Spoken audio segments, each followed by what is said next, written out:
Good morning, students. Today, let us also discuss the lesson 4, The Call of Africa. It's a poem written by C. Emily Dibb. Already you have learned this poem. I have explained to you, given you the gist earlier. But all the same, let us revise once again. The poem is also based on the theme the world around, around the world. The Call of Africa, written by C. Emily Dibb, is an ode to Africa.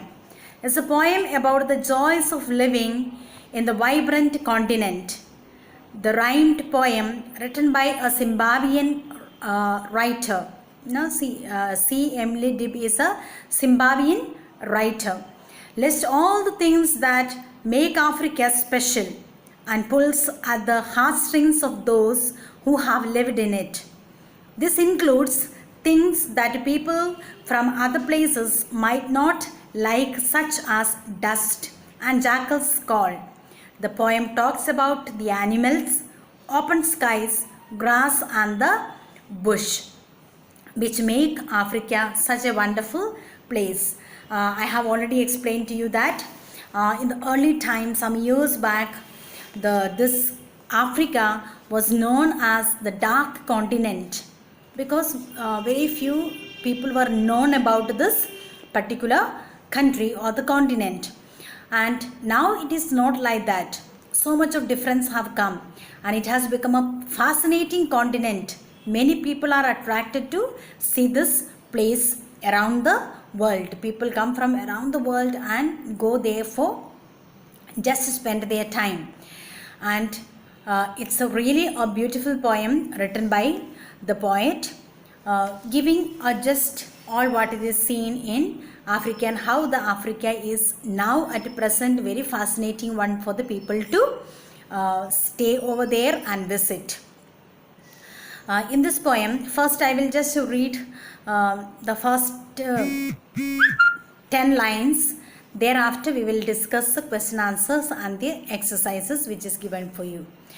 Before that, I want to tell you that see that you are learning the word meanings correctly, so that when choice is given to you, you are easily able to pick up the correct answer to write. I'm not going to read the complete poem, just a little poem. Just see whether if I am able to read it completely, then I'll do it, because we have very less time. When you have acquired a taste for dust, the scent of our first rain, you are hooked for life on Africa, and you'll not be right again until you can watch the setting moon and hear the jackals bark and know they are around you, waiting in the dark. When you long to see the elephants or hear the conch's song, when the moonrise sets your blood on fire, you have been away too long. It's time to cut the traces loose and let your heart go free beyond that far horizon. Where your spirit yearns to be, Africa is waiting. Come. Since you have touched the open sky and learned to love the rustling grass and the wild fish eagle's cry, you will always hunger for the bush, for the lion's rasping roar, to camp at the last beneath the stars, and to be at peace once more.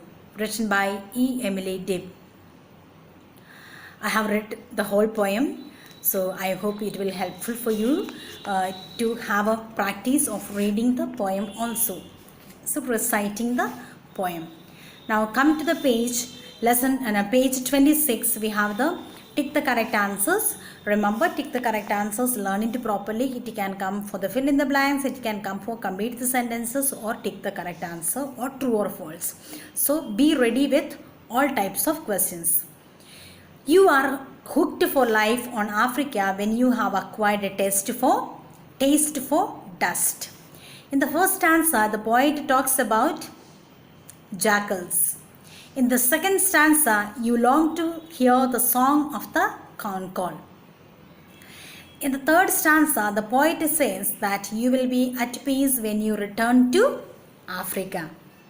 In the last stanza, the poet says that the visitor will always hunger for the bush.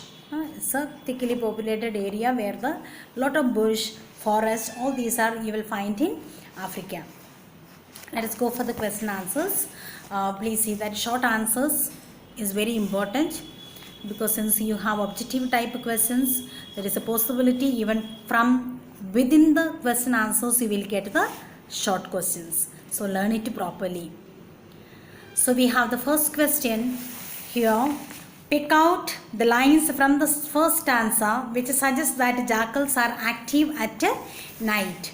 So we have the whole 4 lines given. The following lines suggest that the jackals are active at night. It shows which are the lines. Until you can watch the setting moon and hear the jackals bark and know they are around you waiting in the dark. As the moon begin to set, the jackals come out. No, they begin to cry. So that is an indication that they are very, very active at night. Second question, the poet suggests a solution for us to feel right again. What is the solution?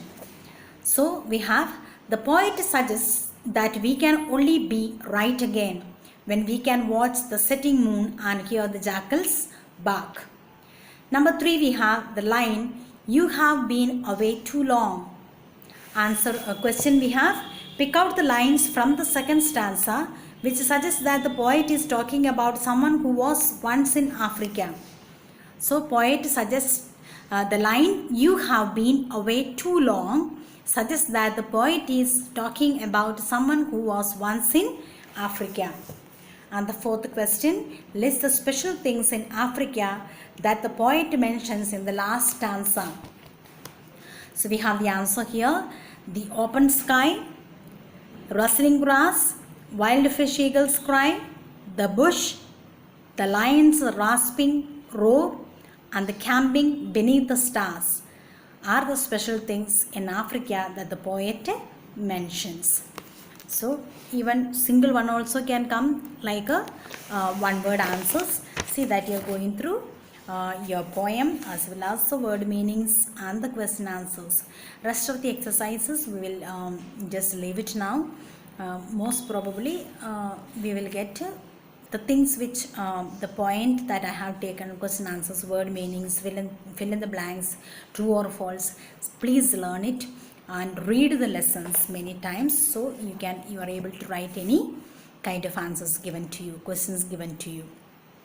Prepare for your exams and all the best. Thank you.